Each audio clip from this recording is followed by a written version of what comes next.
Hello guys, welcome back to my channel. আমি সীমা। চলো আজ সকাল সকাল উঠে পড়েছি। আর সারাদিন কি করলাম দেখা যাক। আজ আমি প্রথম থেকেই বলেছিলাম যে আজকে আমি বাজার যাব।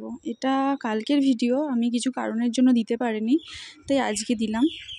সকাল সকাল উঠে জ্যাম পাউরুটি করেছিলাম, দেখালাম। তারপরে মুড়ি কুমড়োর তরকারি একটু খেয়েছিলাম, খেয়ে বেরিয়ে পড়েছিলাম। একটু বেলার দিক করে গিয়েছিলাম, তো তার মাঝখানে মুড়ি কুমড়োর তরকারি করেছিলাম। এগুলো ভিডিও একটু করা হয়নি, তো একটু তাড়াহুড়ো ছিল। তারপরে আমরা বেলার দিকে সবাই মিলে বাজার করতে বেরিয়েছিলাম। সপ্তাহে একদিনই এখানে বাজার বসে বলেছিলাম, প্রত্যেক মঙ্গলবার। তো অসংখ্য জিনিস পাওয়া যায় আর সব কিছুই পাওয়া যায়। আর তারপরে আমরা এখানে সব কিছু দেখছিলাম, কেনাকাটা করলাম। তারপরে মাছ সব কিছু, তবে দাম বেশি প্রচুর মাছেরও। তারপরে আমরা চলে এসেছিলাম কেনাকাটা করে চলে আসতে। তারপরে ও এখানে বাজারগুলো গুছিয়ে রেখেছিল। গুছিয়ে রাখার পর ও একটু শুয়ে পড়েছিল, কারণ রোদে হাঁটাহাঁটি করে অনেকটা ঘোরা হয়েছে। তারপর আমি এবার রান্না তোড়জোড়, অনেকটা বেলা হয়ে গেছে, ওর খিদেও পেয়েছে। তারপরে ও আমাকে সব কিছু একটু টুকটাক হাতে হাতে কাটাকুটিগুলো করে দিয়েছিল, আনাজগুলো কেটে দিয়েছিল। তারপরে এখানে আনাজগুলো ও ভালো করে একটু গোছাচ্ছিল।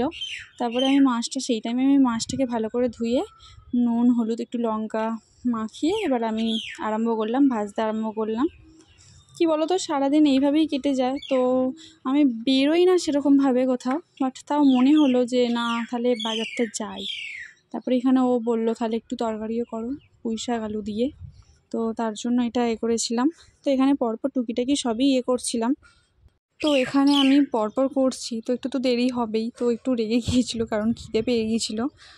তো তারপরে কিছু মাছ রয়ে গিয়েছিলো, তারপর লাস্টে সেইগুলো একটু ভাজতে সেই টাইমে ওর সাথে আমার একটু কথা হচ্ছিলো, কারণ মাছগুলো প্রচুর পরিমাণে সেই তেল ছিটকাচ্ছিলো আর আমার হাতে পড়ছিলো। ও সেই খাওয়ার জন্য ওরম করছিলো। আমি যে আমার হাতে তেল পড়ে গেল, তোমার তার জন্য কিছু হয়নি? বলছে না। তারপর আমি আর মশলা কষাটা দেখানো হয়নি, এখানে মাছের ঝালটা রেডি।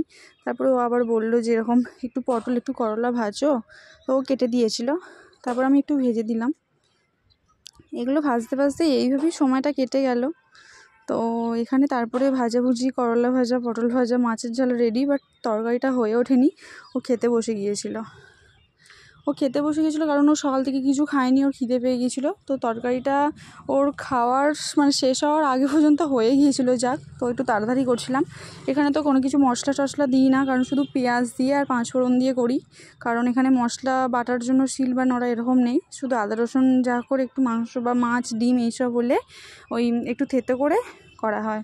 দেখলেই খেতে বসে গিয়েছিলো। তারপরে দুপুরবেলা সব কিছু খাওয়া দাওয়া কমপ্লিট করে বাসন টাসন কমপ্লিট। তারপরে সন্ধ্যাবেলায় কী খাওয়া যায় না, এরকম ডিম পাউরুটি করা হোক। তো আমি একটু নতুন স্টাইলের করলাম। আরে এক হাতে ফোন ধরে ধরে কত করবো, ওকে বললাম একটু ধরে দাও না, ও দেবে না, ওর টাইম নেই অত।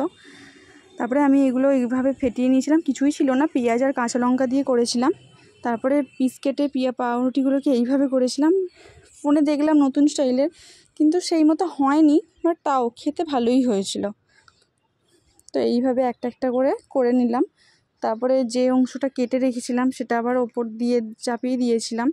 তো এইভাবেই টুকিটাকি হয়ে ভালোই খাওয়া হলো। তো পরপর এরকম 4-6টা মতো করেছিলাম। তো পাশে যে আছে তাকে 2 পিস দিয়েছিলাম, আর আমাদের দুজনের 2 পিস করে। তো আমার পুরো কমপ্লিট। তারপরে তো খাওয়াও কমপ্লিট। আজকের মতো এইটুকুই।